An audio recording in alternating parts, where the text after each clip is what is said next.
დღეს მინდა ვისაუბრო ერთ ძალიან ძლიერ თვისებაზე, ჯიუტმტკიცე და შეუპოვარ ხასიათზე. ეს ის ხასიათია, რომელიც არ გაძლევს საშუალებას, რომ ადვილად დანებდე. ეს ის შინაგანი ხმა, რომელიც გეუბნება, კი რთულია, მაგრამ მაინც გააგრძელე. დღეს უცნაური დღე იყო, რადგან ბევრჯერ მომიწია ამ ხასიათის გამომჟღავნება. დილით შუქი გაითიშა და ცივი შხაპის მიხება მომიწია.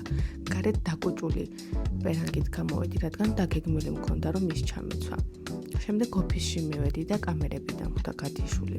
ის კამერები, რომლებიც ავტომობილებს აღიქვამენ. ცხოვრებაში ბევრი ადამიანი სწორედ იმიტომ ვერ აღწევს მიზანს, რომ პირველივე სირთულეზე ჩერდება. მაგრამ არიან ადამიანები, ვინც არ ჩერდებიან. ისინი უბრალოდ აგრძელებენ მიუხედავად ყველაფრისა. შეუპოვრობა არ ნიშნავს იმას, რომ ყველაფერი მარტივია. ეს ნიშნავს არ გაჩერდე, მაშინაც კი როცა რთულია.